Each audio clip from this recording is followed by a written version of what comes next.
Bab 391, sama sekali tidak salah. Aku datang jauh-jauh ke sini untuk menyampaikan pesan penting. Apa kau tidak ingin tahu bagaimana Zhong Xiu menghilang 3 tahun lalu? Tanya Leng Yuetong terkejut. Wajah Simo berubah dan ia tiba-tiba berdiri. Pandangan Leng Yuetong kabur dan bahunya dicengkeram erat oleh sepasang tangan besar seperti tang baja. Kau tahu siapa yang membawa Siwer pergi? Tanya Simo dengan kasar. Sakit, lepaskan aku. Kata Leng Yuetong dengan raut wajah kesakitan. Maaf. Simo tertegun sejenak dan segera melepaskan tangannya yang memegang Leng Yuetong. Leng Yuetong memutar bola matanya ke arah Simo, tetapi matanya meredup sesaat, tetapi ia segera kembali tenang. Nona Leng, tolong beritahu aku siapa yang membawa Zhong Xiu pergi hari itu. Aku sangat berterima kasih. Simo membungkuk dan berkata, baiklah, karena kau pernah membantuku sebelumnya, aku akan memberitahumu.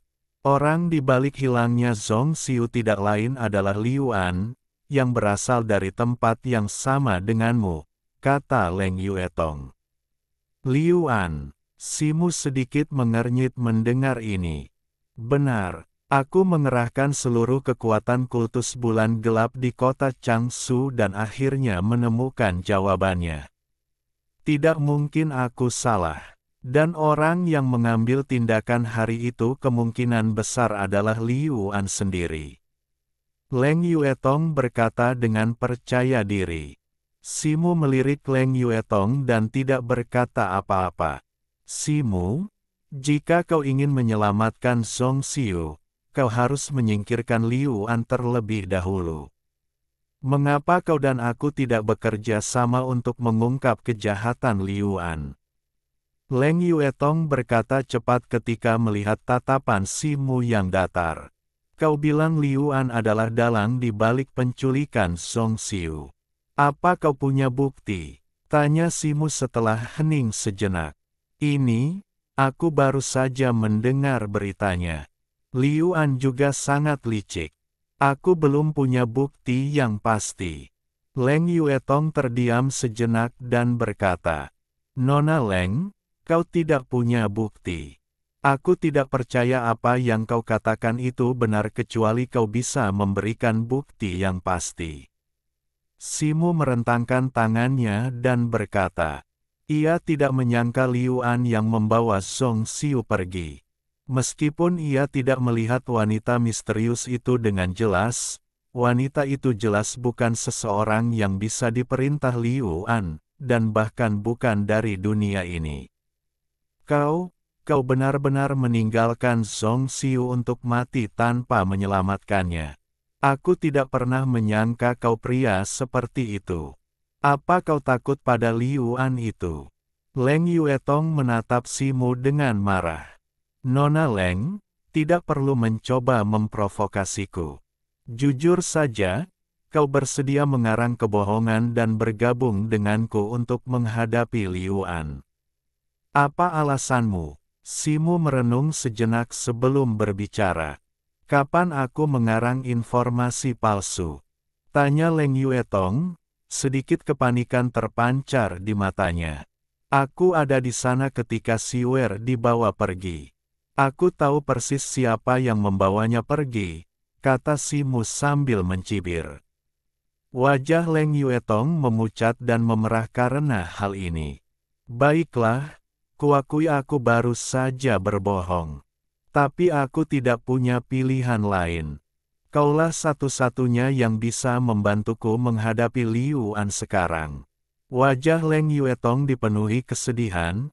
Matanya berkaca-kaca saat ia menatap Simo dengan air mata berlinang. Simo mengerutkan kening. Meskipun ia bertekad, melihat ekspresi Leng Yuetong membuatnya merasa sedikit kasihan. Namun sesaat kemudian, ia teringat akan pikiran licik Leng Yuetong, dan rasa simpati yang tersisa di hatinya lenyap tanpa jejak. Kau tidak perlu bersikap begitu menyedihkan. Katakan yang sebenarnya. Kenapa kau mengambil tindakan terhadap Liu An? Tanya Simu dengan tenang. Ia selalu waspada terhadap Liu An. Ia adalah pria yang berpikiran mendalam dan berwibawa. Ia tidak ingin berurusan dengannya kecuali benar-benar diperlukan. Namun, memikirkan rumor yang didengarnya dari Yu Yi, ia juga ingin sekali mendapatkan informasi tentang Liu An dari Leng Yuetong untuk melihat apakah itu akan memengaruhi rencananya. Leng Yuetong memelototi Simu, lalu, dengan raut wajah sedihnya yang menghilang, ia berbicara. Kau mungkin tahu seluk-beluk hubungan antara Sekte Mingyue Barat kita dan Sekte Mingyue Timur milik Liu An. Selama 3 tahun terakhir, Liu An telah memberikan banyak jasa penting bagi sekte ini, dan ayah perlahan-lahan mengendurkan kewaspadaannya terhadapnya, bahkan mulai menyukainya. Simu hanya mendengarkan, suaranya penuh perhatian. Hou Sailei tanpa sadar telah kembali ke tempat duduknya di dekat jendela, matanya terpaku pada hidungnya di hatinya, seperti biksu tua yang sedang bermeditasi. Baru setahun yang lalu, Liu An entah bagaimana mendapatkan buku panduan bela diri. Ayah, yang sangat gembira, segera mundur untuk berkultivasi, menyerahkan sebagian urusan sekte kepada Liu An. Yang lebih menyebalkan lagi, Liu An melamar ayah, dan ia tampak cukup tertarik. Tentu saja, aku tidak mau, jadi aku kabur. Wajah Leng Yuetong memerah, matanya berkobar-kobar. Jadi kau kabur dari pernikahan? Kata Simu, sambil menyesap dari cangkir di atas meja. Ya, aku meninggalkan surat untuk ayahku yang mengatakan bahwa orang yang ingin kunikahi adalah kau, dan aku ingin kawin lari denganmu. Kurasa ayahku sudah mengirim orang untuk mencari kita kemana-mana. Leng Yuetong berkata ringan. Wajah Simu berubah, dan ia tersedak teh di tenggorokannya lalu mulai batuk hebat. Apa kau mengatakan yang sebenarnya? Simu akhirnya berhenti batuk, wajahnya pucat pasi.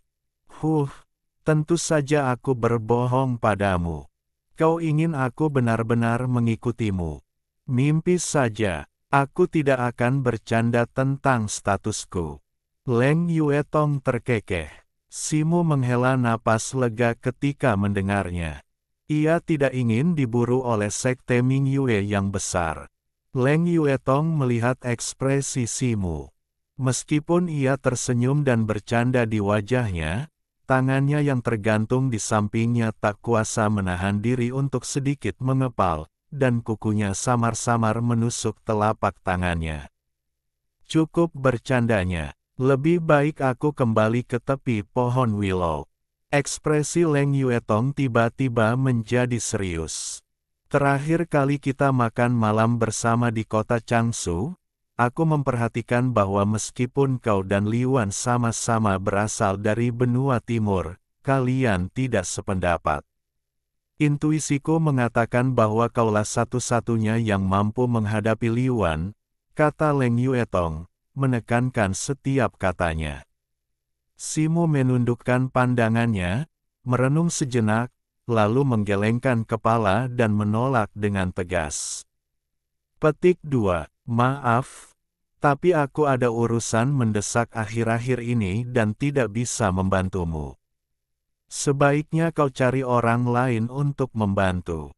Leng Yuetong menatap Simu dalam diam, tidak terpengaruh oleh penolakan tegas Simu. Kalau dipikir-pikir, aku butuh banyak usaha untuk menemukan antekmu ini. Kalian tampil hebat di lelang kota Changsu, membodohi semua orang.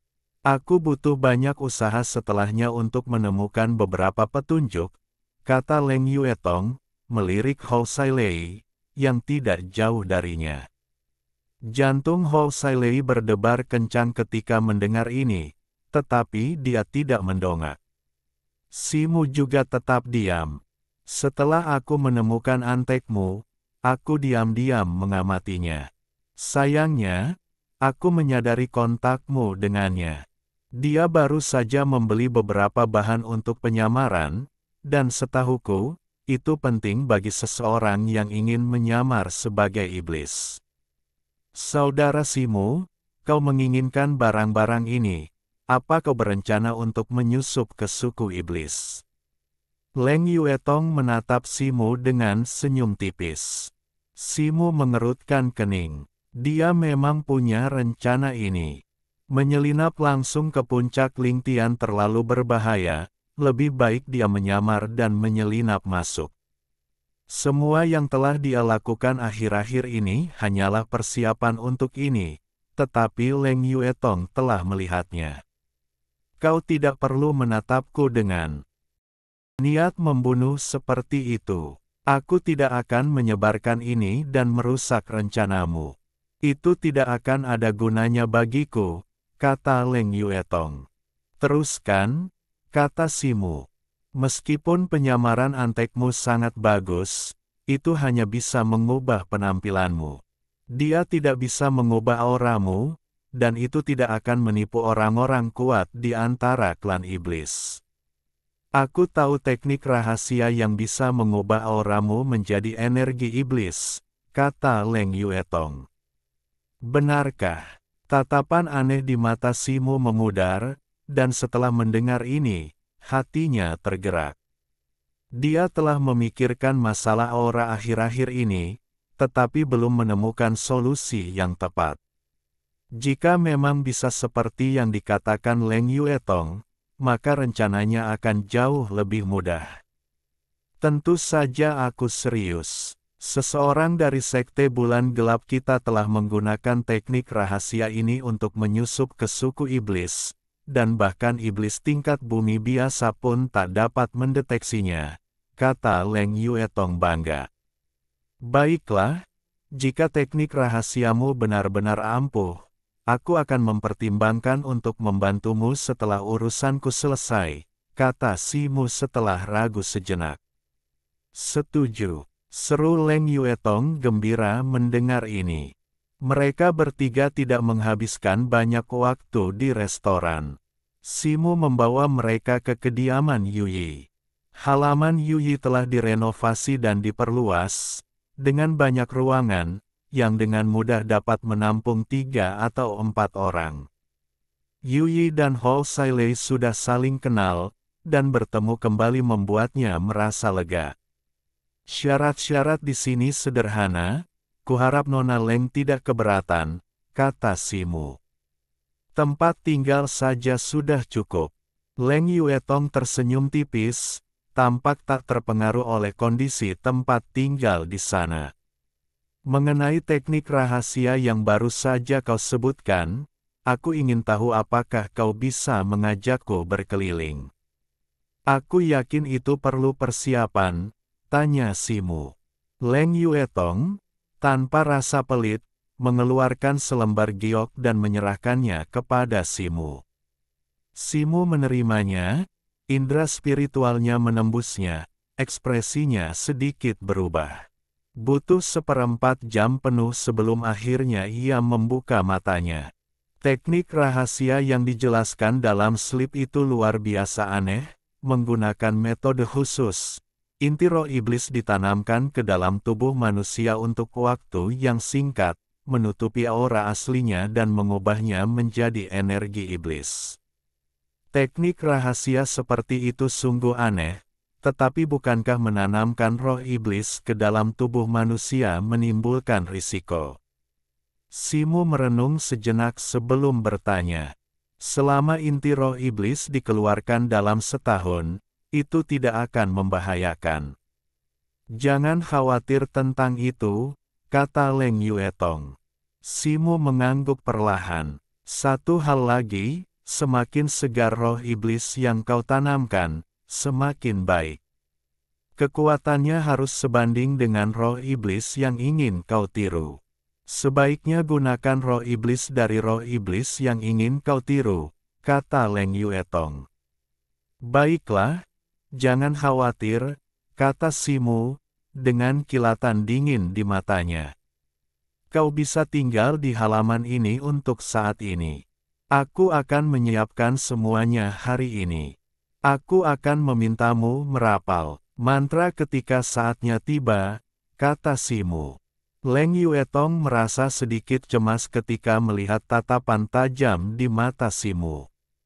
Ia pun setuju. Simu mengobrol sebentar dengan Leng Yuetong, lalu meninggalkan halaman. Bab 392, Transformasi Iblis. Simu meninggalkan halaman dan, setengah jam kemudian, tiba di dekat kompleks tempat para iblis tinggal.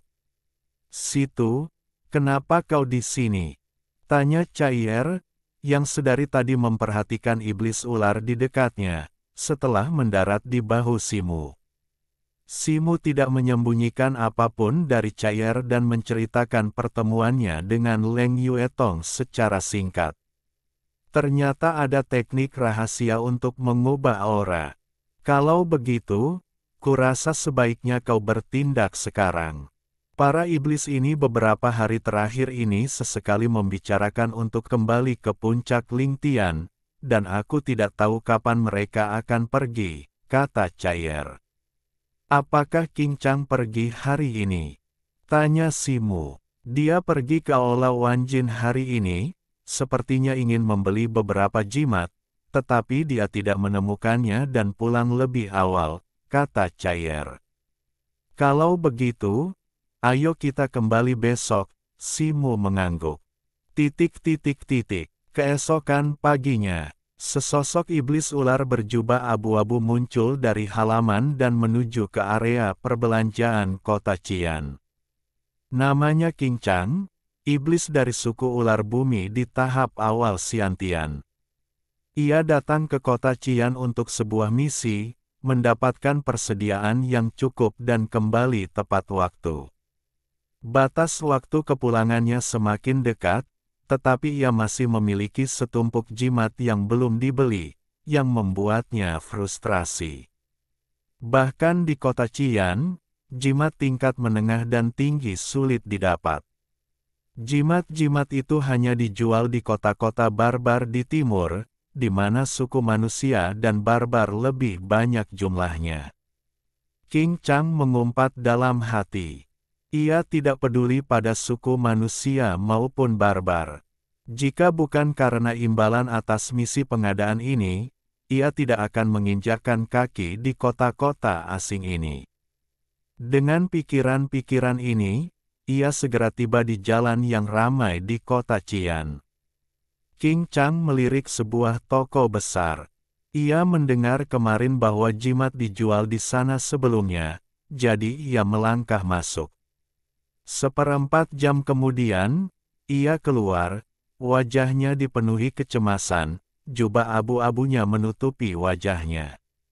Ia tidak menemukan apapun di toko itu. King Chang mengeluarkan peta kota Qian, memeriksanya sebentar, lalu menyimpannya dan berjalan ke suatu arah. Setelah seharian penuh, King Chang keluar dari sebuah toko sederhana dengan perasaan frustrasi. Setelah seharian yang sibuk, ia hanya mendapatkan sedikit, hanya membeli beberapa jimat tingkat rendah. Tidak ada tanda-tanda jimat tingkat menengah yang diminta klannya. Jika ia tidak menyelesaikan misinya, hadiahnya akan hangus. Situ, kau sangat beruntung bisa membeli jimat-jimat ini dengan harga semurah ini. Sebuah suara tiba-tiba terdengar di telinga King Chang. Saraf King Chang tegang karena jimat-jimat ini beberapa hari terakhir, dan ketika mendengar kata jimat, ia langsung menoleh ke arah suara itu, ekspresinya terkejut. Tak jauh di depannya, seorang pemuda berjalan di jalan, berbicara dengan seekor burung beo berwarna-warni yang bertengger di bahunya. Haha, itu hanya keberuntungan. Orang itu sangat membutuhkan batu roh, jadi dia menjual jimat-jimat itu kepadaku dengan harga murah. Dengan sekitar 20 jimat tingkat menengah ini, aku bisa bersenang-senang menjelajahi gunung berapi 100.000, kata pemuda itu. Burung beo warna-warni itu mengangguk berulang kali. Kedua pria itu sedang mengobrol sambil berjalan melewati King Chang, hendak berbelok. Temanku, tolong tinggallah. Pikiran King Chang berpacu, dan ia menekan rasa jijiknya terhadap umat manusia dan mengejarnya. Apa yang bisa kulakukan untukmu? Pemuda itu berhenti dan menoleh ke belakang. Melihat bahwa orang yang datang adalah iblis, matanya penuh kewaspadaan. Hehe, jangan salah paham, aku baru saja mendengarmu dan orang ini berbicara tentang jimat, jadi aku ingin meminta saranmu. King Chang berkata dengan senyum paksa di wajahnya yang buruk rupa. Apakah kau menguping pembicaraan kami? Wajah pemuda itu menjadi muram. Aku hanya kebetulan lewat dan mendengarnya. Aku tidak bermaksud jahat, ucap King Chang, menggertakkan giginya, mengeluarkan sebuah batu roh atribut air kelas menengah, dan menyodorkannya ke tangan pemuda itu. Raut wajah pemuda yang tadinya waspada langsung melunak. Ia menyimpan batu roh itu, senyum merekah di wajahnya, nadanya sedikit melunak. Haha, jadi begitu. Apa yang ingin kau ketahui? Aku baru saja dengar kau sepertinya membeli sejumlah jimat kelas menengah. Bisakah kau memberitahuku di mana kau mendapatkannya? Sejujurnya, aku sangat membutuhkannya, tapi sangat sulit ditemukan di kota Qian, kata King Chang, sambil mengamati Simo dengan saksama. Petik 2. Oh, aku membelinya dari seorang teman Tao yang kukenal. Dia seorang ahli jimat yang bisa membuat jimat kelas menengah, tapi aku tidak tahu apakah dia masih punya, jawab pemuda itu dengan santai. Petik 2. Aku tidak tahu di mana ahli jimat itu tinggal. Aku akan sangat berterima kasih jika kau memperkenalkannya. Aku akan sangat berterima kasih, kata King Chang, menggertakkan giginya, dan mengeluarkan sebuah batu roh kelas menengah lagi, lalu menyerahkannya kepada pemuda itu. Pemuda itu awalnya ragu-ragu, tetapi keraguannya sirna setelah menerima batu roh kedua. Haha, mudah sekali. Silakan ikuti saya, pemuda itu terkekeh, berbalik dan berjalan kembali ke arah mereka datang. King Chang menghela napas lega, menatap punggung pemuda itu. Ia menjilat bibirnya, lalu mengikuti. Keduanya berjalan menyusuri jalan, satu di depan yang lain, hingga tiba di sebuah tempat terpencil. Mereka mengobrol santai di sepanjang jalan, bertukar beberapa patah kata, yang tampaknya tidak penting. King Chang melihat sekeliling, tatapannya kembali tertuju pada punggung pemuda itu, sekilas keraguan di matanya. Teman ahli jimat rekan Taois si sepertinya tinggal di daerah yang agak terpencil, tanya King Chang, melangkah cepat beberapa langkah untuk menyusul pemuda itu. Yah, dia punya kepribadian yang aneh dan tidak suka keramaian. Katanya dia butuh tempat yang tenang untuk melukis jimat, jadi dia pindah ke tempat terpencil seperti ini. Oh, iya, tidak jauh di depan, pemuda itu tersenyum, menunjuk ke sebuah halaman kecil berwarna abu-abu. King Chang mengangguk, kilatan keterkejutan di matanya. Keduanya tiba di pintu halaman abu-abu, dan pemuda itu tidak mengetuk, melainkan hanya mendorongnya hingga terbuka dan masuk. King Chang melirik ke sekeliling halaman sebelum masuk. Saat itu, pemandangan di hadapannya berubah. Halaman itu lenyap. Hamparan cahaya merah yang luas memancar dari segala arah, berubah menjadi lautan api yang luas, menutupi langit dan menyelimuti semua yang dilewatinya, menekan King Chang. Oh tidak, itu lingkaran sihir. Manusia hina, aku akan membunuhmu.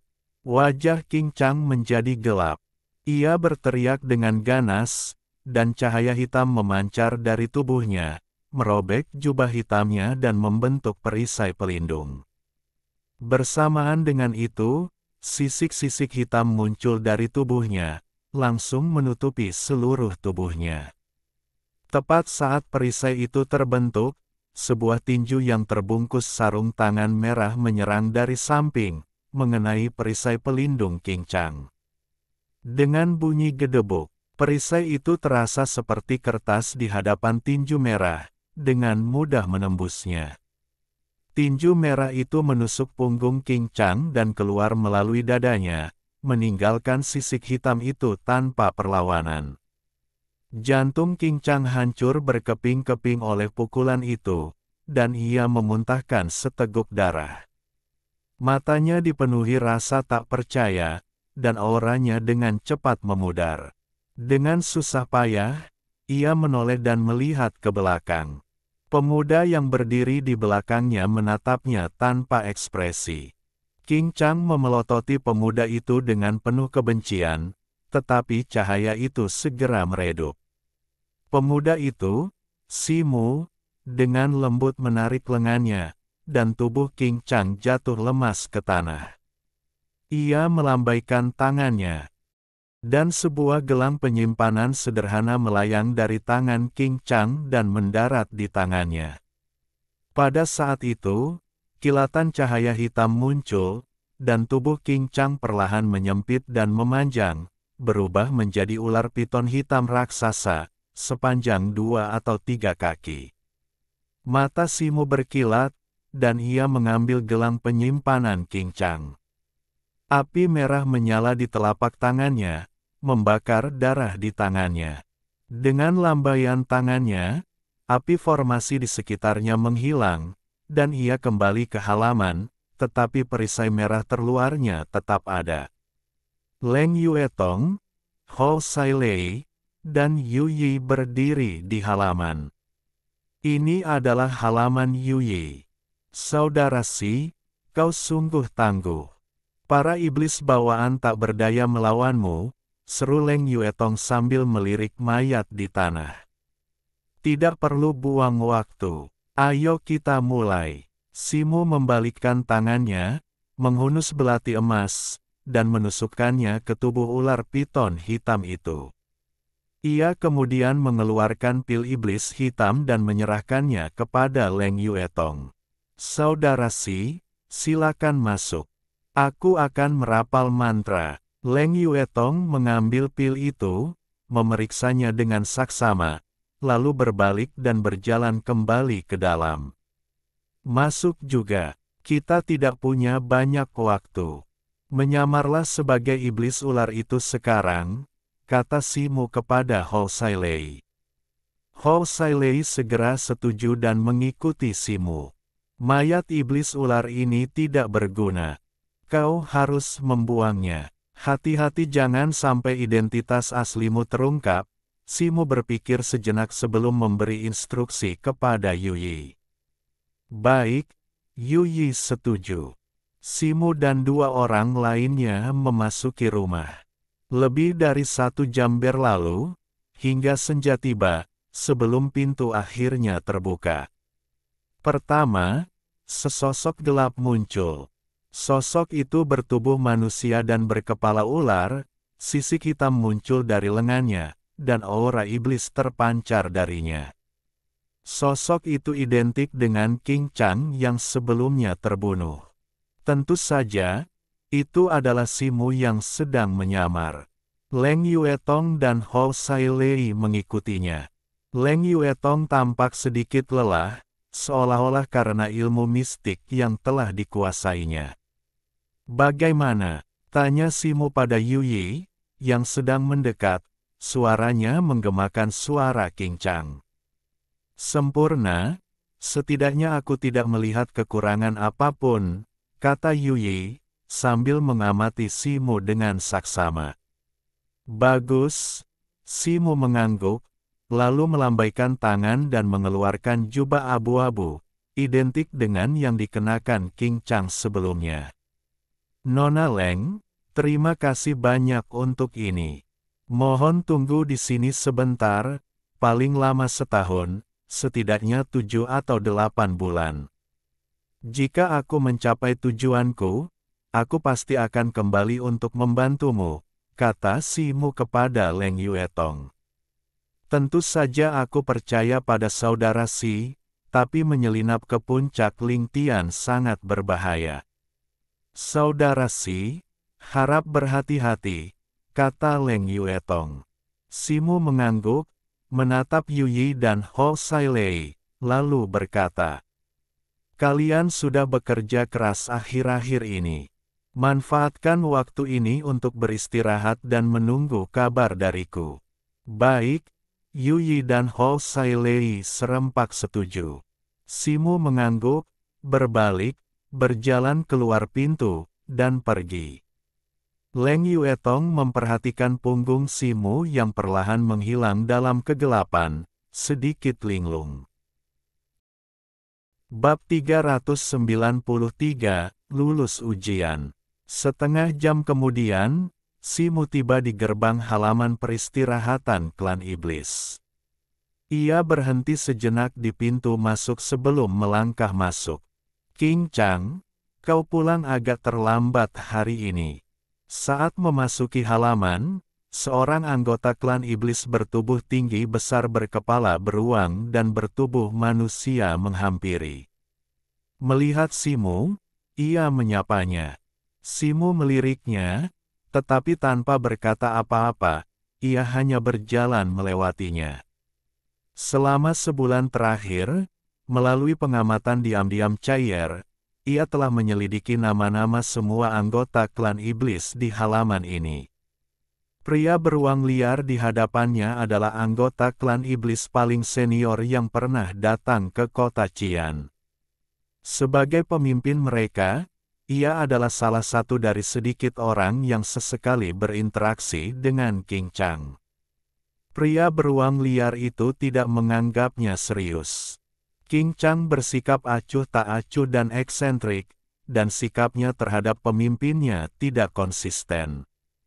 Ia melirik sosok Si Mu yang menjauh, mengerutkan kening seolah merasakan ada yang tidak beres, tetapi kemudian menggelengkan kepala dan menepis pikiran itu. Si Mu berjalan melewati koridor halaman dan kembali ke kediaman King Chang, membanting pintu hingga tertutup.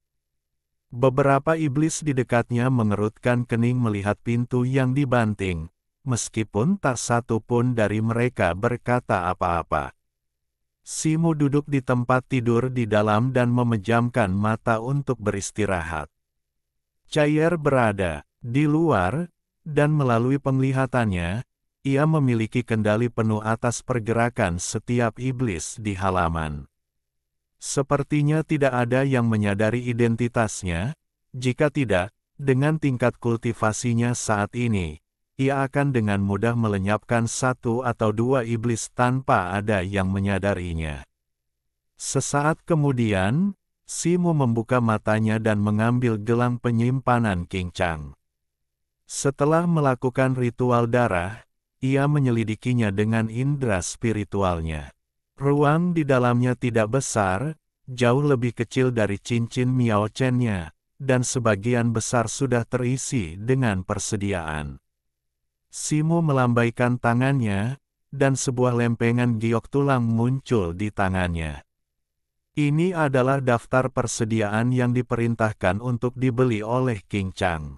Gelang itu sebagian besar berisi barang-barang yang tercantum dalam daftar. Ia memeriksa dan mendapati bahwa ia sudah membeli sebagian besarnya, meskipun ia masih membutuhkan beberapa jimat tingkat menengah.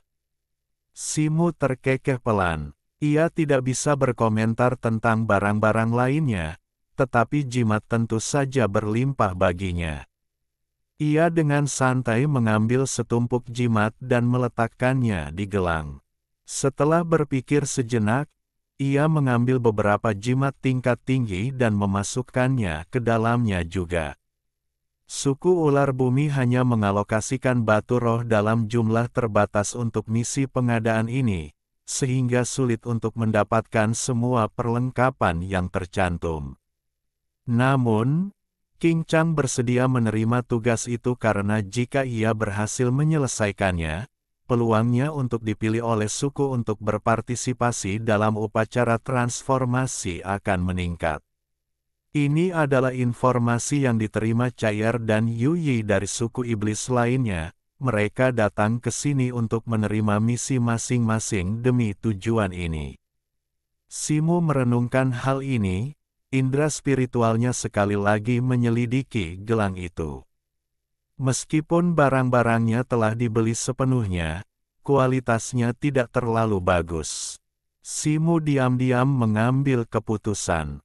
Selama setengah bulan berikutnya, Simu, yang menyamar sebagai King Chang, sering mengunjungi berbagai toko di kota Qian. Setengah bulan kemudian, batas waktu pengembalian akhirnya tiba. Para iblis di halaman berkemas dan tiba di aula teleportasi di puncak Black Flame Peak di pusat kota. Aula itu sangat besar, aula luas yang membentang 40 hingga 50 kaki. Di tengahnya terdapat platform bundar putih, seukuran 4 atau 5 meja, bertuliskan rune kuno yang tak terhitung jumlahnya, membentuk formasi megah. Di sekeliling platform terdapat pilar-pilar batu, masing-masing dihiasi rune emas. Pilar-pilar ini terhubung dengan rune di tanah, membentuk susunan teleportasi yang megah. Susunan itu memancarkan cahaya keemasan yang cemerlang, dan mana yang terpancar dapat dirasakan dengan jelas dari kejauhan.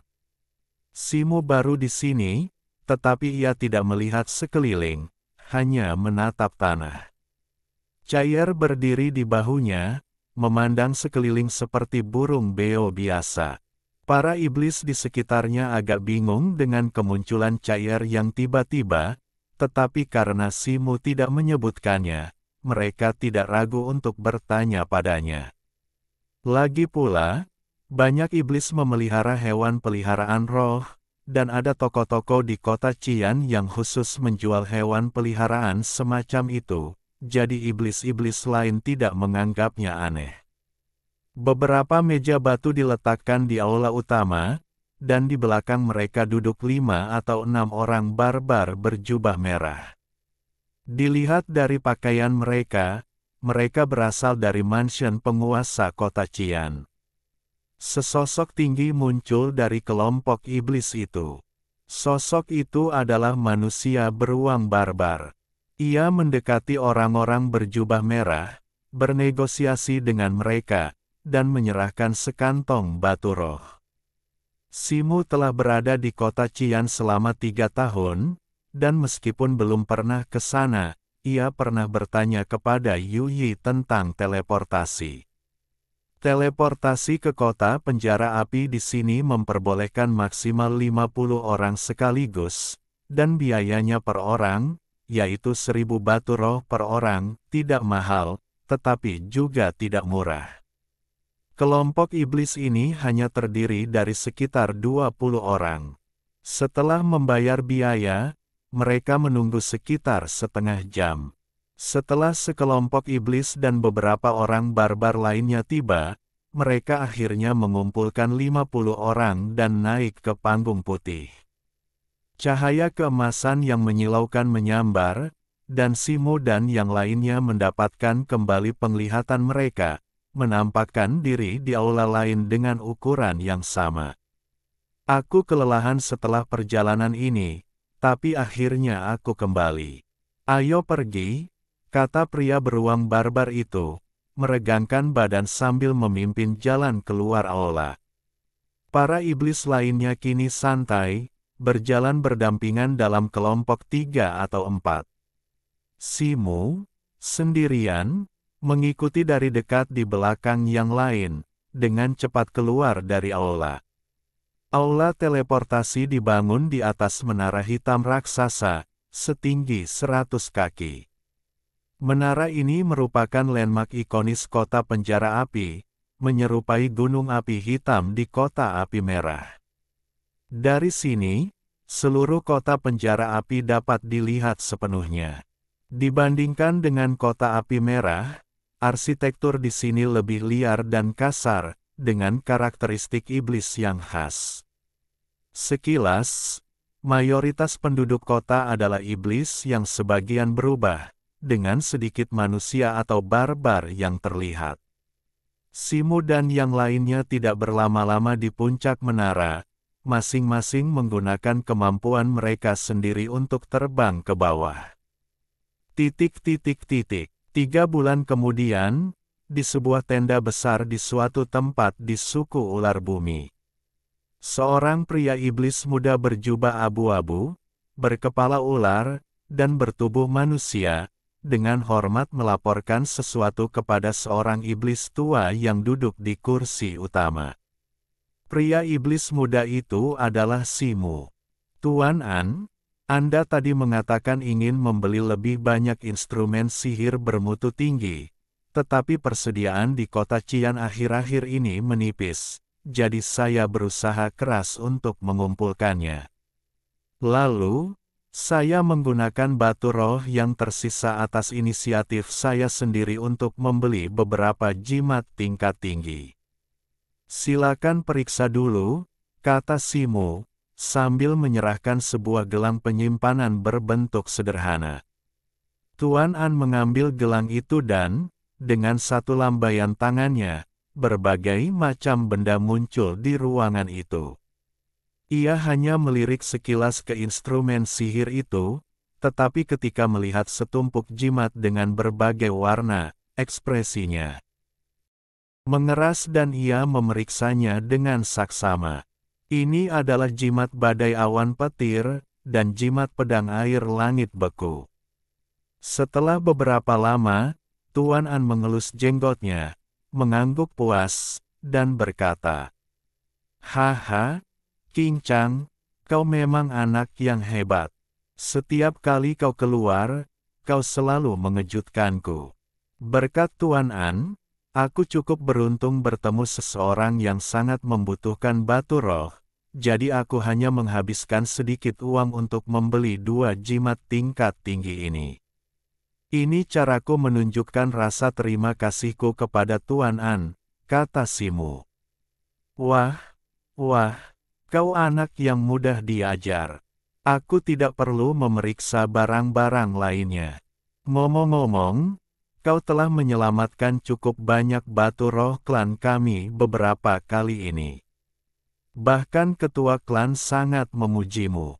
Hehe, kenapa aku tidak menyadari kau begitu berbakat sebelumnya? Tuan An dengan santai menyimpan kedua jimat tingkat tinggi itu lalu tertawa. Tuan An, kau terlalu baik, kata Simu dengan rendah hati, merasa senang. Setelah meninggalkan tenda, Simu menghela napas lega dan menuju ke tenda kecilnya sendiri di tepi suku. Sejak bergabung dengan suku ular bumi, beberapa pembelian yang diawasinya tak hanya diselesaikan dengan cepat dan efisien, tetapi ia juga sesekali menyertakan beberapa jimat tingkat tinggi yang ia gambar sendiri. Karena keterbatasan bawaan, sebagian besar suku iblis kurang mahir dalam sihir, sehingga ada permintaan yang signifikan akan jimat yang kuat dan efektif. Tindakan Simu sangat berarti bagi suku iblis, yang dirundung perang bertahun-tahun, terutama bagi suku-suku kecil seperti suku ular bumi, yang bergantung pada 3 suku iblis utama. Meskipun ia telah menginvestasikan sejumlah besar batu roh, semua itu sepadan. Melalui penyelidikan pribadi, ia mengetahui bahwa penghargaan yang ia kumpulkan di dalam suku selama beberapa bulan terakhir cukup untuk menempatkannya di 3 besar. Dari apa yang ia dengar, para pemimpin klan, termasuk pemimpin klan itu sendiri, mulai memperhatikannya. Sebulan dari sekarang, suku ular bumi akan memiliki 10 tempat untuk berpartisipasi dalam upacara transformasi puncak Lingtian, dan jika tidak ada hal tak terduga yang terjadi, ia pasti akan menjadi salah satu dari mereka. Keesokan paginya, Simu menerima pesan dari pemimpin klan yang memanggilnya. Setelah mendengar berita itu, Simu meninggalkan kediamannya tanpa sepatah kata pun dan bergegas menuju tenda terbesar di tengah suku. Saat masuk, ia melihat banyak anggota suku ular bumi sudah berdiri di kedua sisi. Banyak yang menoleh ke arah pintu masuk Simu. King Chang tidak terlalu disukai di dalam suku, kebanyakan orang hanya meliriknya dan langsung berpaling, jelas tidak menyadari kehadirannya. Simu, tentu saja, dengan senang hati menerima kesempatan ini. Kembali ke sikap acuh tak acuhnya seperti King Chang, ia menemukan sudut dan duduk bersila. Sesaat kemudian, pemimpin suku ular bumi dan 4 tetua, termasuk Master An, tiba di ruang pertemuan. Pemimpin suku ular bumi adalah seorang pria tua bertubuh kurus, sudah berada di tahap tengah peringkat bumi. Tubuhnya telah banyak berubah, meskipun beberapa sisik ular masih menempel di wajah dan lengannya. Pemimpin itu berjalan langsung ke belakang tenda dan duduk di tengah, sementara keempat tetua duduk di sebelah kiri dan kanannya. Baiklah, karena semua orang sudah di sini, langsung saja ke intinya. Saya memanggil kalian semua untuk mengumumkan hal yang sangat penting bagi klan kita, kata pemimpin klan. Begitu kata-kata itu terucap, suasana di ruangan itu membeku, dan semua orang menoleh ke arah pemimpin klan, terdiam. Seperti yang kalian semua tahu, upacara transformasi puncak Lingtian yang diadakan sekali dalam 1 dekade akan diadakan awal bulan depan. Waktu hampir habis, dan klan kita memiliki 10 tempat yang tersedia. Mengenai pilihannya, saya telah berkonsultasi dengan beberapa tetua klan dan telah mencapai keputusan awal. Pemimpin klan berhenti sejenak, melirik ke kanan, dan memberi isyarat. Seorang tetua di sampingnya, yang tampak muda, mengeluarkan sebuah gulungan. Setelah dibuka, sebuah daftar berisi 10 nama muncul, dan King Chang muncul dengan jelas di sana, peringkat ke-10. Semua orang melihat daftar itu dan mulai mendiskusikannya, beberapa bersukacita, yang lain khawatir. Semua orang tahu pentingnya berpartisipasi dalam upacara transformasi. Bagi suku iblis Xiantian, jika mereka bisa mendapatkan pil transformasi dalam kompetisi, mereka bisa naik ke peringkat bumi lebih awal. Bagi suku kecil seperti mereka, ini tak diragukan lagi merupakan kesempatan yang luar biasa. Hampir saja, Simu terkekeh getir. Ia tak menyangka, meskipun berada di peringkat ketiga suku, ia hanya akan berada di peringkat ke-10. Namun, peringkat itu tak penting, asalkan ia bisa pergi, rencananya akan kembali gagal. Tiba-tiba, ia melihat Tuan An melirik ke arahnya dan mengangguk kecil. Jantung Simu berdebar kencang. Sepertinya upeti-upetinya sebelumnya telah terbayar, Tuan An jelas pantas mendapatkan peringkat ke-10. Baiklah, semua yang ada di daftar, kalian bisa kembali dan bersiap. Kita akan berangkat dalam 3 hari, kata pemimpin suku ular tanah. Aku tidak yakin, kenapa King Chang harus pergi. Aku yakin kekuatan dan bakatku sama bagusnya dengan dia. Seorang anggota suku berpakaian hitam tiba-tiba berteriak. Bab 394 Aku tidak menerima. Pemimpin suku ular tanah hendak berbalik dan pergi ketika mendengar panggilan itu, berhenti dan melihat ke arah suara itu. Pria berpakaian hitam itu, sosok ramping dengan sepasang mata vertikal berkilau hijau samar, melihat tatapan semua orang tertuju padanya. Ia membusungkan dada, melangkah keluar dari kerumunan, dan berkata dengan lantang. Kepala sekolah, namaku Kang Tai. 3 tahun yang lalu, aku mencapai tingkat menengah Jenderal Iblis. Kincang ini baru di tingkat awal. Aku akui aku tidak sebaik 9 saudara pertama dalam daftar, tetapi jika Kincang terpilih, aku tidak akan menerimanya. Mendengar ini, pemimpin suku ular tanah melirik Master An di sampingnya dan tidak berkata apa-apa. Tiket untuk upacara transformasi sangat berharga. Setiap tiket ditentukan setelah pertimbangan matang oleh ketua suku dan beberapa tetua kami. Sejak Kincang mengambil alih pengadaan untuk suku kami, beliau telah meraih prestasi luar biasa, yang jelas bagi semua orang. Penghargaan yang dikumpulkannya menempatkannya di antara 3 teratas di suku. Pemilihannya memang pantas, kata Master An, sambil menatap Kang Tai.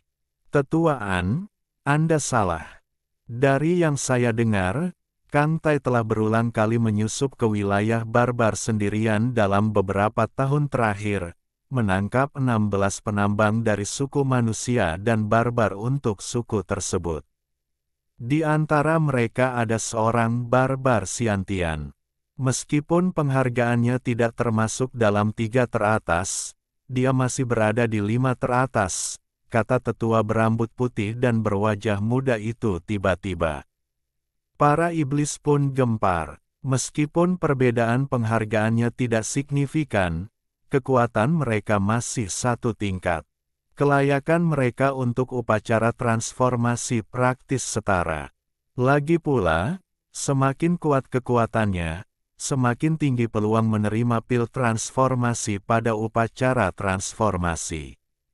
Setiap pil transformasi berpotensi melahirkan iblis tingkat bumi di masa depan, yang akan sangat meningkatkan kekuatan suku. Kang Tai, apa usulmu? Akhirnya pemimpin suku ular bumi angkat bicara. Aku ingin menantang Kincang berduel. Ketua, mohon restu, kata Kang Tai perlahan, tatapannya ke arah Simu penuh tantangan. Kincang, apakah kau bersedia menerima tantangan Kang Tai? Tanya pemimpin ular bumi sambil menatap Simu. Saat itu, mata semua orang tertuju pada Simu. Beberapa iblis bawaan yang belum terpilih menunjukkan ekspresi senang.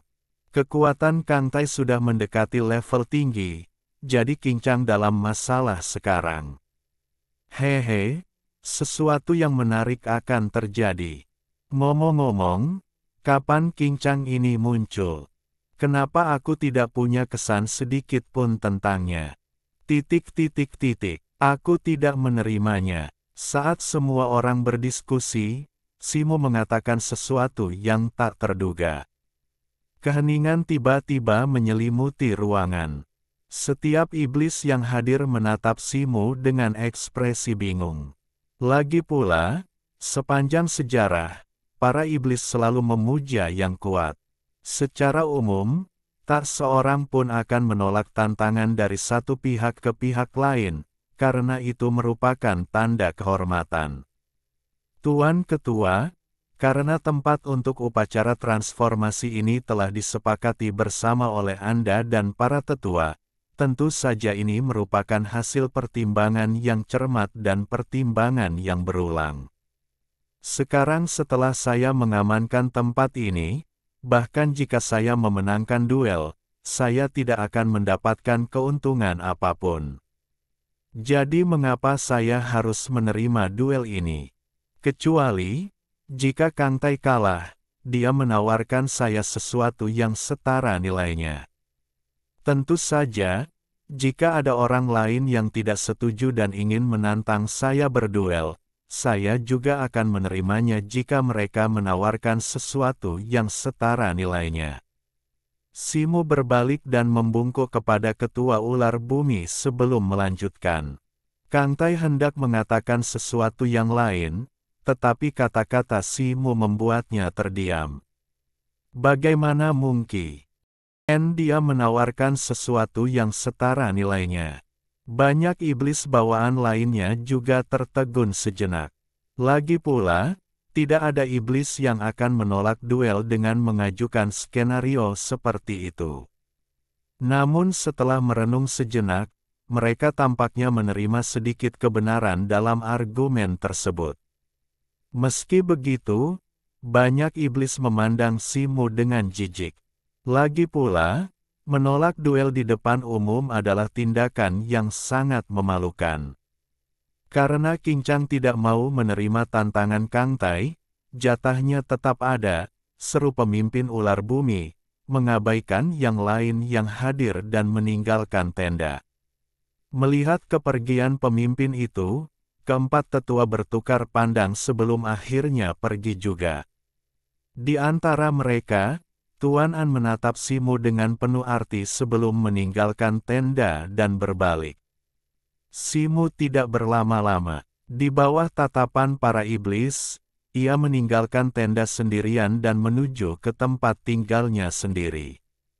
Ia seorang penipu, jadi ia tidak peduli dengan apa yang disebut kehormatan dan status suku iblis kecil. Jika ia begitu impulsif menerima tantangan itu, identitasnya akan terbongkar selama pertarungan, dan rencananya akan gagal. Keesokan harinya, kabar menyebar ke seluruh suku ular bumi tentang kepengecutan King Chang dan penolakan publiknya terhadap duel tersebut. Di tengah ejekan dan hinaan para iblis, beberapa orang yang sebelumnya memiliki hubungan dengan King Chang langsung menyatakan rasa malu mereka terhadap King Chang dan menyatakan ketidaksetujuan mereka. Bahkan, Master An, yang dulunya berhubungan baik dengannya, memutuskan kontak dengannya. Simu tentu saja tetap acuh tak acuh. Lagi pula, sebagai iblis penyendiri, ia jarang berinteraksi dengan iblis lain dalam klannya, sehingga hal ini mempermudah segalanya. 2 hari kemudian, pada suatu pagi, klan ular bumi mengirim seorang tetua tingkat bumi, yang dipimpin oleh Simu dan 10 anggota Xiantian lainnya, untuk mengawal rombongan menuju puncak Lingtian.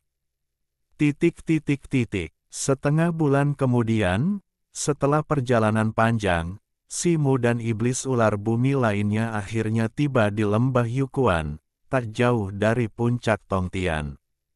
Lembah Yukuan dipenuhi dengan energi spiritual yang melimpah, dan saat memasukinya, Simu merasa segar dan bersemangat.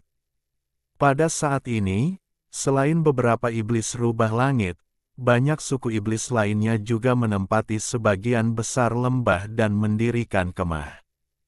Tak lama setelah memasuki suku ular bumi, Simu sudah menanyakan tentang upacara transformasi dan puncak Lingtian. Ia tahu bahwa lembah Yukuan diperintah oleh suku rubah langit, yang merupakan afiliasi suku ular bumi. Upeti yang dibawa oleh suku ular bumi ditujukan untuk suku rubah langit dengan imbalan 10 tempat berharga.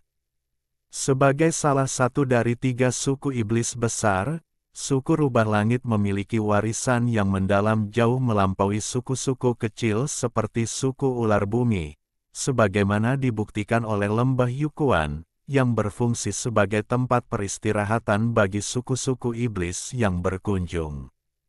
Tetua tingkat bumi suku ular bumi, King Hong, yang diutus oleh suku ular bumi, menyerahkan upeti kepada pemandu suku rubah langit dan, sesuai instruksi, membawa Simu dan yang lainnya ke sudut untuk beristirahat.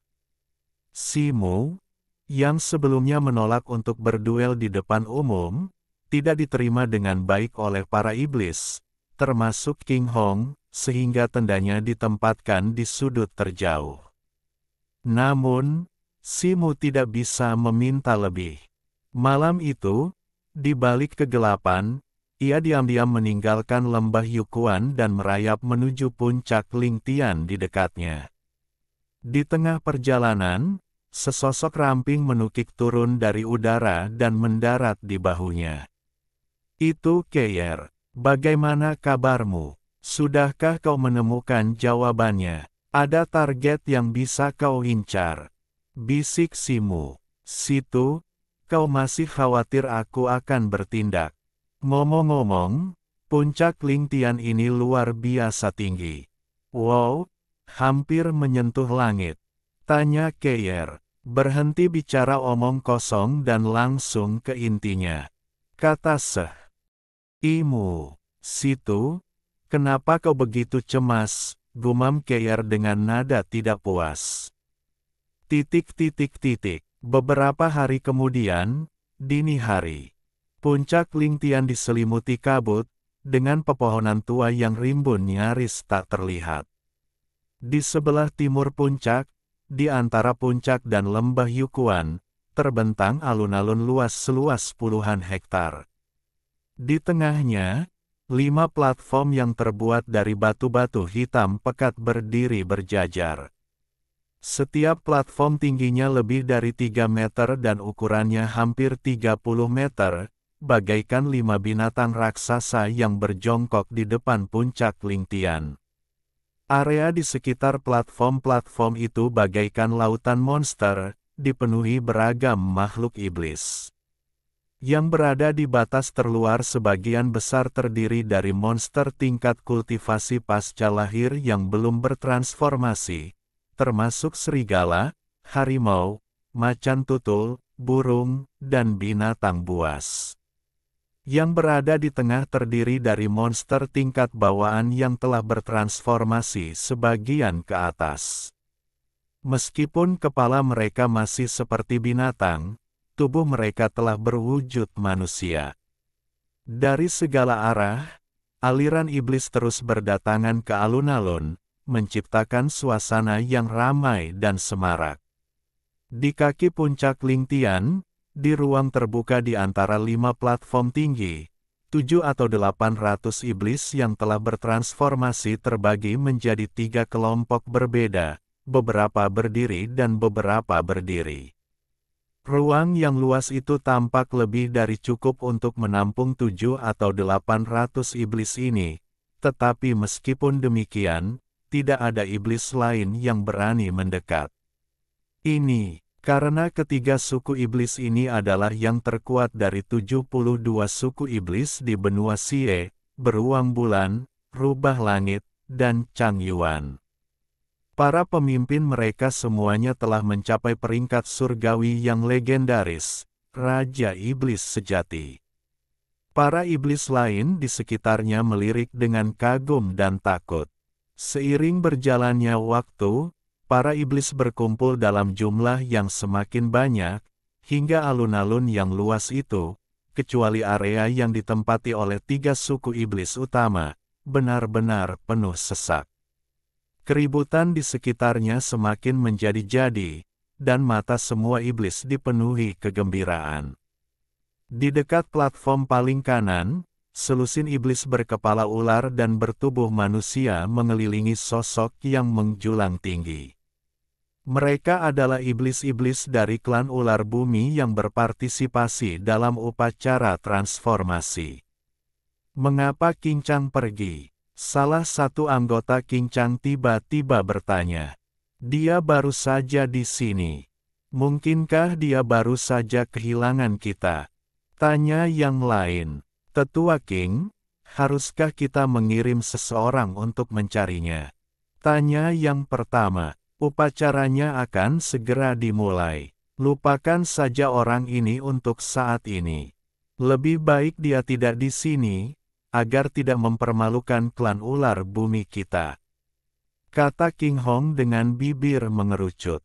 Ketika matahari akhirnya mencapai puncaknya, sinar matahari yang terik turun tanpa pandang bulu dari langit ke puncak Lingtian yang menjulang tinggi, memantulkan cahaya yang menyilaukan.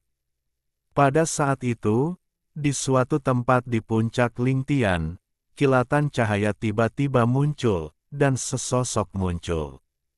Setelah jatuh di udara, sosok itu tiba-tiba mendarat. Pada saat itu, semua iblis yang hadir mengalihkan pandangan mereka ke arah itu, dan keheningan pun menyelimuti. Sosok itu bergerak dengan kecepatan luar biasa, mendarat dalam sekejap mata di atas batu besar dan datar di depan puncak Lingtian. Pendatang baru itu adalah seorang pria tua jangkung dan ramping berjubah hijau, dengan tulang pipi yang menonjol dan dagu yang turun. Terlepas dari penampilannya yang aneh, ia tampak seperti pria biasa. Pada saat itu, 7 atau 800 anggota dari 3 klan iblis utama, Iblis Ming, berteriak serempak. Salam kepada Raja Keracang! Salam kepada Raja Keracang! Di sekitar alun-alun, beberapa iblis yang telah bertransformasi dan dapat berbicara bahasa manusia juga berteriak. Teriakan mereka bergema menembus kerikil dan lembah, teriakan nyaring yang berlangsung lama. Mereka yang berada di batas terluar, mereka yang belum bertransformasi, bersujud di tanah dan membungkuk ke arah tengah. Raja Keracang, setelah perlahan-lahan mengamati alun-alun, perlahan mengumumkan, semuanya, saatnya untuk upacara transformasi sekali dalam 1 dekade. Bab 395, Infiltrasi. Bahkan saat upacara transformasi sedang berlangsung, Simu, dengan menggunakan informasi yang telah diperoleh sebelumnya, telah menghindari banyak penjaga, baik yang terlihat maupun yang tak terlihat, dan mengelilingi perimeter puncak Lingtian, akhirnya berhenti di sebuah tebing batu yang tak terdefinisikan di dasarnya. Simu bersembunyi di sebuah hutan kecil tak jauh dari tebing batu. Berdiri tak bergerak di depan tebing batu itu adalah 4 makhluk iblis besar berkepala harimau dan bertubuh manusia. Mata mereka berkilauan cemerlang, bulu hitam dan kuning mereka menutupi dada, lengan mereka terlipat di dada atau menghunus pedang di bahu. Mereka semua adalah jenderal iblis dengan kekuatan kultivasi yang mencapai alam Siantian. Pemandangan serupa dapat dilihat pada jarak beberapa puluh kaki di dasar puncak Lingtian, masing-masing dijaga oleh 4 iblis semi-transformasi berkekuatan Siantian. Dengan kekuatan seperti itu, bahkan seorang prajurit tingkat bumi pun akan kesulitan untuk memberikan pukulan yang sunyi dan menghancurkan. Simu melirik ke arah keempat jenderal iblis itu, dengan cermat mengamati tebing batu. Ia memejamkan mata merenung sejenak, lalu dengan satu tangan, ia mengeluarkan jimat hijau dan memukulkannya ke tubuhnya. Kilatan cahaya merah muncul di tangannya, dan sebuah busur panjang berwarna merah tua muncul. Ia menarik tali busur, matanya berkobar dengan cahaya keemasan, dan tiba-tiba keempat jenderal iblis di hadapannya tampak dalam jangkauan. Wus, wus. 2 anak panah secepat kilat melesat hampir bersamaan, menembus leher kedua jenderal iblis berkepala harimau itu dalam sekejap.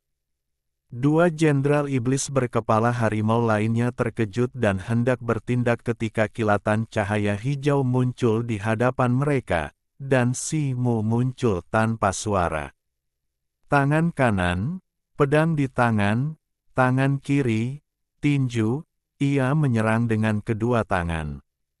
Seketika, kedua jenderal iblis itu jatuh ke tanah, tewas, satu terpotong 2 oleh pedang, kepala yang lain hancur seperti semangka. Simu mengambil kantong jiwa binatangnya, mengumpulkan jiwa binatang keempat jenderal iblis, lalu membakar mayat mereka dengan bola api. Kemudian, dengan jentikan tangannya, sebuah kristal merah tua muncul di tangannya.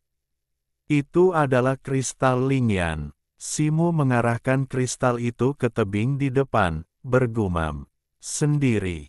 Tiba-tiba, seberkas cahaya melesat dari permukaan kristal dan mendarat di tebing di depan. Cahaya itu menyinari tebing, menampakkan sebuah gua. Simo menahan kegembiraannya, menarik napas dalam-dalam, dan menyelinap ke dalamnya. Setelah melewati jalan setapak yang remang-remang, sebuah ruang terbuka yang luas muncul di hadapannya. Mata Simo bersinar dengan cahaya keemasan redup.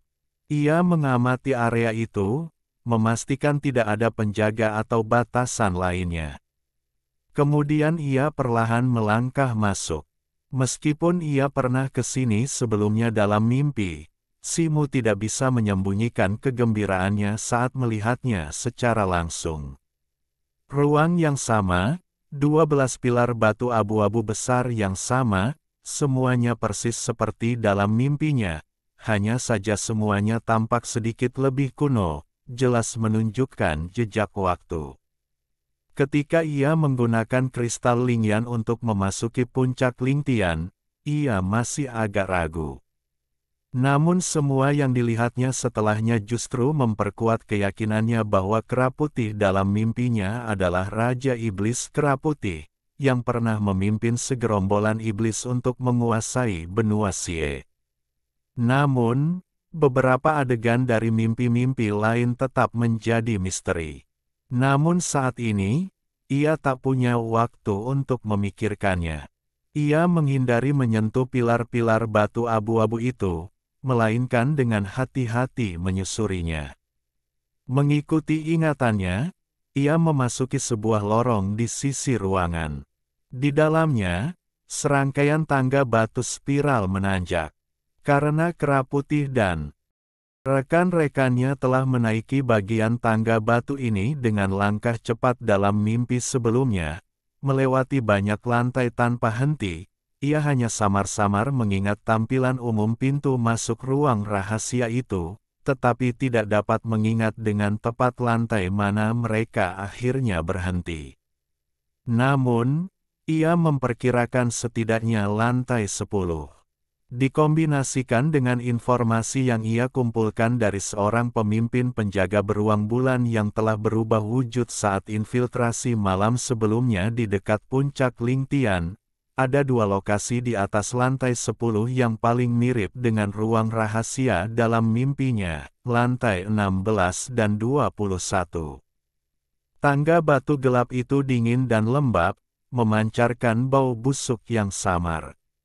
Anak tangganya tertutup lumut, dan cairan hijau lengket menetes ke bawah, membuat tanah licin. Mata Simo berkilau keemasan. Rune-rune kecil terlihat di penopang di salah satu sisinya. Rune-rune ini kemungkinan semacam penghalang peringatan yang dipasang oleh suku iblis. Jika disentuh sembarangan, akan menyebabkan keributan dan bahkan menarik perhatian para penjaga. Meskipun Simo yakin dengan kekuatannya saat ini, ia dapat dengan mudah menghadapi beberapa penjaga iblis yang telah berubah. Melakukan hal itu kemungkinan akan menunda rencananya. Lagi pula, meskipun Raja Kera telah meninggalkan puncak Lingtian untuk sementara waktu untuk memimpin upacara transformasi, jika ada gangguan di puncak Lingtian, ia tidak akan punya cara lain untuk mengetahuinya, dan ia pasti akan segera kembali.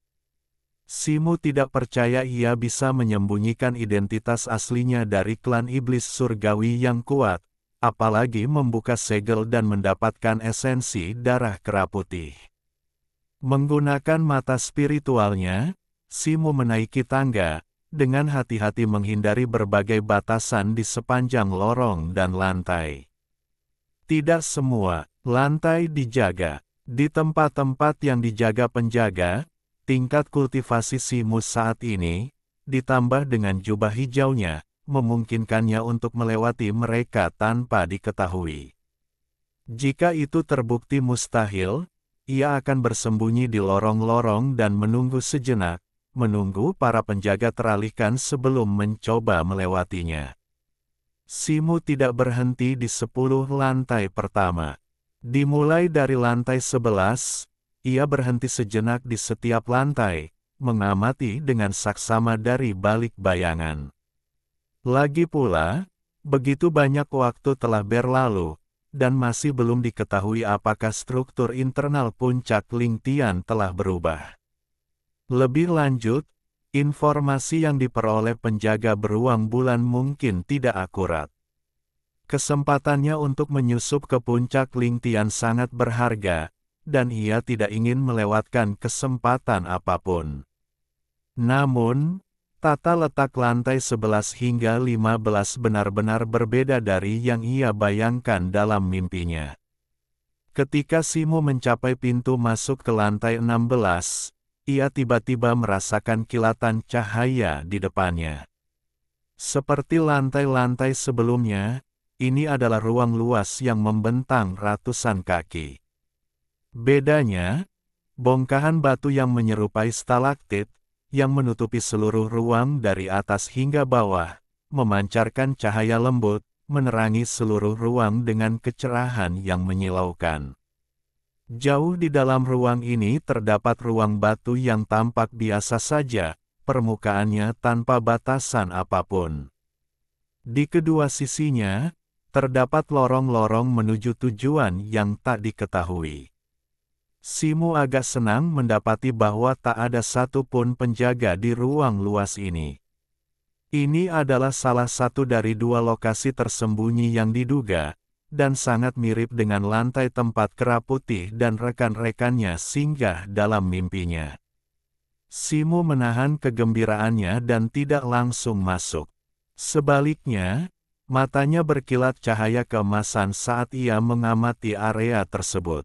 Benar saja, permukaan bongkahan batu yang menyerupai stalaktit ini diukir dengan rune yang sangat halus. Di antara dasar bongkahan batu, cahaya yang hampir transparan menghubungkan mereka, seperti jaring laba-laba, menutupi hampir seluruh lantai ruang. Hanya menyisakan jalur sempit untuk jalur aman. Sulit untuk mengatakan apa yang akan terjadi jika seseorang gegabah melangkah masuk dan menyentuh cahaya transparan di antara bongkahan batu. Jika bukan karena penglihatan Simo yang luar biasa dan visinya yang jauh ke depan, ia mungkin tidak akan menyadarinya sama sekali. Simo menarik napas dalam-dalam, melepaskan indera spiritualnya, dan mengamati seluruh ruangan sekali lagi. Setelah memastikan tidak ada penjaga di dekatnya, ia melangkah maju dengan hati-hati menuju ruang rahasia. Ketika ia masih sekitar 3 meter dari bilik batu, beberapa suara pelan terdengar di lorong samping. Jantung Simo berdebar kencang. Dengan memindai indera spiritualnya, ia menyadari bahwa mereka adalah dua penjaga yang telah bertransformasi dan memiliki kekuatan bawaan, sedang mendekat. Simo buru-buru mempercepat langkahnya, tetapi tetap waspada, tak berani menyentuh cahaya transparan di tanah. Akhirnya, sebelum kedua penjaga itu memasuki ruangan, ia mencapai pintu bilik batu dan mendorongnya hingga terbuka. Namun, tepat saat pintu batu tertutup, ia mendengar suara-suara mendekat dari luar. Cek-cek, upacara transformasi, yang hanya diadakan 10 tahun sekali, sayang sekali aku tidak bisa hadir tahun ini. Menjadi penjaga selama beberapa tahun lagi. Jika kau berkinerja baik, Tuan Chang Yuan Wang akan secara pribadi menganugerahkan pil transformasi kepadaku. Apa gunanya menghadiri upacara transformasi seperti ini? Hah, ada apa? Sepertinya ada aura aneh di sini. Apakah ada orang yang pernah ke sini? Hidungmu terlalu sensitif. Siapa lagi yang akan berada di sini hari ini selain kau dan aku? Lagi pula, ini lantai 16. Benar, ayo kita periksa lantai berikutnya. Kedua suara itu perlahan menghilang. Simu menghela napas lega dan mendengarkan sejenak di balik pintu batu. Setelah yakin tidak ketahuan, ia berbalik dan mengamati ruang rahasia di hadapannya. Namun sesaat kemudian, ia mengerang dalam hati. Ruang rahasia ini tidak memiliki batasan apapun. Meskipun cukup mirip dengan ruang rahasia dalam mimpinya, tata letak di dalamnya jelas berbeda dari yang ada di mimpinya. Namun karena ia sudah ada di sana, ia tidak berencana untuk segera pergi. Di salah satu sisi ruang rahasia terdapat deretan lemari, di atasnya terdapat beberapa botol hijau kecil yang indah. Simu mengambil sebuah botol kecil dan membuka tutupnya. Bau darah yang kuat memenuhi udara, dan kabut darah mengepul dari mulut botol. Sebuah pikiran terlintas di benaknya, dan ia segera menutup botol itu.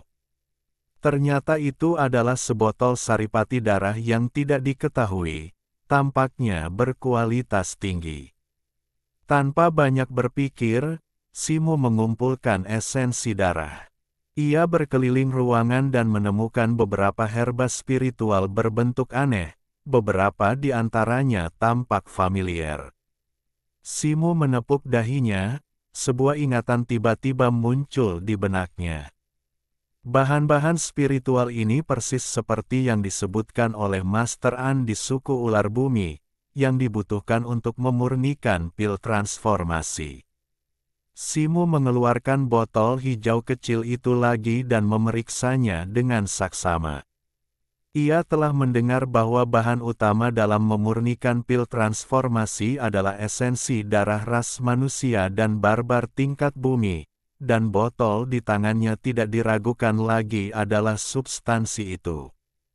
Kesulitan dalam memurnikan pil transformasi bermula dari sulitnya menemukan esensi darah. Simu menggelengkan kepalanya tanpa daya. Benda-benda ini tidak berharga baginya, tetapi ia tetap memasukkannya ke dalam cincin penyimpanannya. Setelah mencari, jelas bahwa tidak ada pintu batu putih dalam mimpi itu. Simu menggelengkan kepalanya dan tersenyum pahit. Setelah menenangkan diri, ia berjalan ke pintu ruang rahasia lagi, mendengarkan pintu batu itu sejenak dengan saksama, dan setelah memastikan tidak ada orang di luar, ia diam-diam meninggalkan ruang rahasia itu.